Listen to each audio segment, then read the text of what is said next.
This video looks at every NBA team's best pickup in 2024's offseason via free agency or the trade market. The Milwaukee Bucks signing 6-year veteran sharpshooter formerly of my hometown Toronto Raptors Gary Trent Jr. to a 1-year veteran minimum contract was their best addition.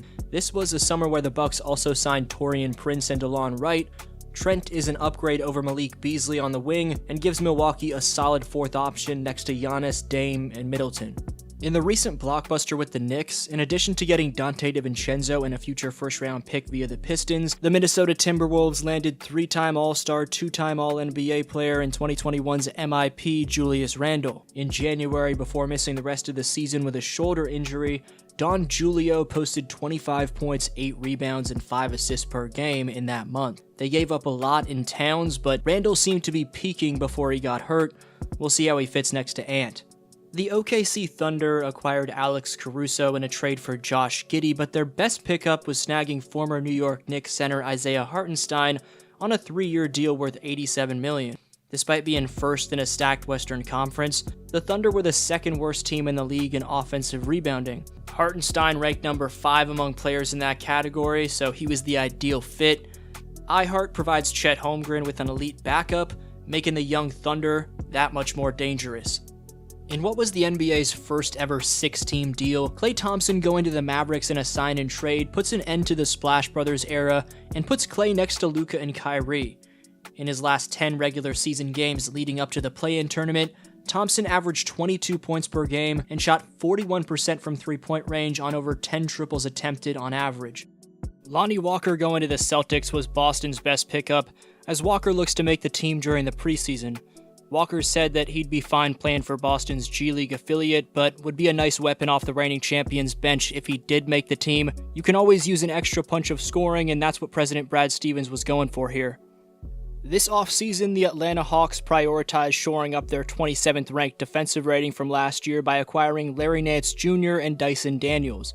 Daniels ranked top 10 in steals per game last season, so he's Atlanta's best pickup and provides a bit more balance around top scorer Trae Young as the Hawks look to get back to the playoffs in 2025. In the deal for Mikal Bridges, the Brooklyn Nets acquired Bojan Bogdanovic, who won't be ready for training camp with the wrist/foot injuries he suffered last season with the Knicks, but did shoot 40% from three-point range in the first round against Philly and averaged 11.4 points per game in April. As one of the 6 teams in the Klay Thompson trade, the Charlotte Hornets acquired Josh Green. Green was one of the lone bright spots for Dallas in their Game 5 loss to the Celtics, which closed out the finals. He scored 14 points on 5 for 8 shooting from the field and 4 for 6 shooting from deep. During the season, he shot just under 39% from three-point range, and after 4 years in Dallas, will now likely take on a starting position next to LaMelo Ball and Brandon Miller. For Julius Randle and Donte DiVincenzo, the New York Knicks landed Karl Anthony Towns, a summer where they'd already landed Mikal Bridges. The Knicks moved 8 picks along with Randle and DiVincenzo for Towns and Bridges, but with Cat, they got a talent that was the primary defender on Jokic in a series where his Timberwolves took down the at-the-time reigning champions. In Game 7 of that series, Towns went off for 23 points on 8 for 14 shooting. Towns will form a lethal pick-and-pop tandem with Jalen Brunson, given he's made the most threes among all centers in the history of basketball, and is the franchise's best center since Patrick Ewing. The Knicks will be a championship threat in 2025. The Chicago Bulls getting Josh Giddey in the Caruso trade fits their timeline, given Giddey's a developing talent with a ton of untapped potential. For Australia at the Olympics, Giddey averaged 18 points, 8 rebounds, and 6 assists. Giddey's best season in the association thus far was in his sophomore campaign, where he posted 17, 8, and 6. Expect him to thrive with a change of scenery in Chicago. For the Cleveland Cavaliers, while they had a busy summer extending Donovan Mitchell, Evan Mobley, Jarrett Allen, Isaac Okoro, and Tristan Thompson, their only addition was JT Thor on a 2-way contract. The South Sudanese American spent his first 3 seasons at the power forward position for the Charlotte Hornets. The all-time triple-doubles leader Russell Westbrook going to play with the 4th all-time triple-doubles leader in Nikola Jokic should be interesting. The Nuggets ranked 25th in the association last season in bench scoring, so putting a 9-time All-Star and 2-time scoring champion behind Jamal Murray is going to give them a much-needed boost. Russ to Denver was one of the more intriguing moves of the 2024 offseason. Tobias Harris is finally moving on from the Philadelphia 76ers and headed to the Detroit Pistons for his second tenure with the franchise. After spending the last 6 years in Philly, Harris signs a 2-year, $52 million deal to take his talents to the Motor City. Tobias posted 17.2 points per game in his 13th season last year. The Pistons also brought in Malik Beasley, Tim Hardaway Jr., and Paul Reed. The Golden State Warriors had a nice offseason and put themselves in position to improve upon their play-in tournament loss in 2024. Buddy Hield was GM Mike Dunleavy's best pickup, as Hield joins a situation that suits his playing style to the utmost extent.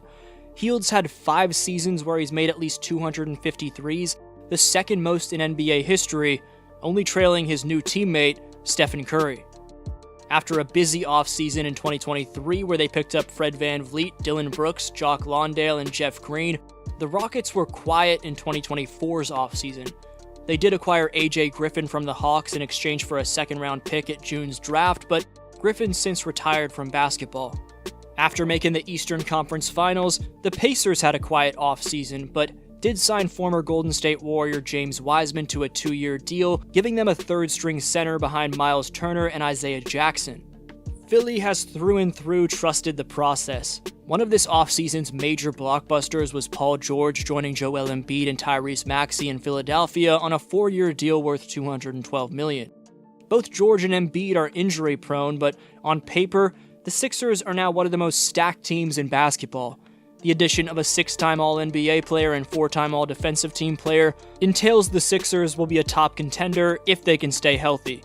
The Clippers mostly took L's this past summer given they lost Paul George and Russell Westbrook, but they did pick up Derrick Jones Jr., who was a big piece to the Mavericks on their road to the finals, as DJJ ranked 6th among all players in total blocks during the 2024 playoffs.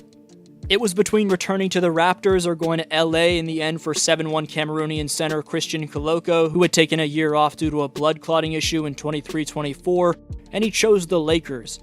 LA also picked up JJ Redick as head coach and drafted Bronny, but this list sticks to players acquired through free agency or the trade market, and Koloko is a much-needed man in the middle for LeBron to set up and to back up AD.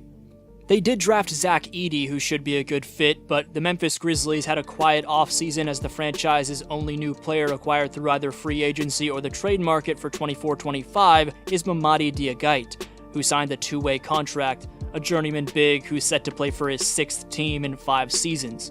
The Miami Heat were also quiet, but they picked up former New York Knick Alec Burks, who played considerably well in the conference semifinals against the Pacers. In 5 games of receiving legitimate playing time in round 2, Burks averaged 17.8 points per game on a 51-43-84 shooting split, so a great snag for the Heat. The Pelicans landing DeJounte Murray in a trade with the Hawks where they gave up Nance Jr., Daniels, and 2 first-round picks was a bold one. But DeJounte is coming off a year where he averaged a career-high 22.5 points per game. Additionally, New Orleans needed a starting point guard, and Murray's certainly capable of being that. Adding veteran experience to the Orlando Magic, Kentavious Caldwell-Pope is the only player other than Drew Holiday to have won multiple NBA championships since 2020. KCP's 3-and-D presence and leadership is just what this Paolo Banchero, Franz Wagner-led unit required, that and a shooting guard. The Phoenix Suns added an underrated point guard who will presumably be their starter in 24-25 in Tyus Jones. Set to play for his 3rd team in 3 years next to Devin Booker in the backcourt, Jones averaged career highs in minutes, points, assists, rebounds, field goal percentage, and 3-point percentage for the Wizards last season. The Portland Trailblazers also signed a former Washington Wizard who had his best season in the league last year, in Denny Avdia. Avdia finished 6th in Most Improved Player of the Year voting in 23-24 by averaging career highs across the board, including a 15-point-per-game average on 51% shooting from the field. Portland adds another young piece around Anthony Simons, Scoot Henderson, Shaedon Sharpe, and Robert Williams III. In a 3-team sign-and-trade with the Bulls and Spurs where Chicago received Chris Duarte and 2 second-round picks while San Antonio received Harrison Barnes, the Sacramento Kings acquired soon-to-be 16-year veteran, 6-time All-Star, 3-time All-NBA player, and runner-up for 2024's Clutch Player of the Year, DeMar DeRozan. You can expect DeRozan to form one of the better trios in the association with De'Aaron Fox and Domantas Sabonis, as well as for the Kings to be a playoff team. After a season in Golden State backing up Stephen Curry, Future Hall of Famer Chris Paul moves back into the starting five for the San Antonio Spurs, where he signed a one-year, $11 million contract. This is good news for NBA fans, considering Victor Wembanyama finally has someone to consistently set him up and who's going to prioritize getting him the ball at all costs. Look for the pick and roll of CP and Wemby to gain chemistry and help win the Spurs 30-plus games this season. In a trade involving Jalen McDaniels, who did anything but live up to Raptor fans' expectations, Raptors president Masai Ujiri was able to land up-and-coming guard Davion Mitchell. Mitchell was a big defender for the Kings when they pushed the Warriors to 7 in 2023's first round, and last season he significantly increased his three-point percentage to 36%. At 26 years old, Davion's still an improving player, so this was a nice pickup for Toronto. Given he averaged 16.5 points on 41% three-point shooting for Team Australia at the 2024 Olympics, Patty Mills still has some game left at age 36. Former Celtics president and current Utah Jazz president Danny Ainge signed him to a one-year veterans minimum, so he'll be backing up Keontae George and Colin Sexton next to Jordan Clarkson off the Utah bench.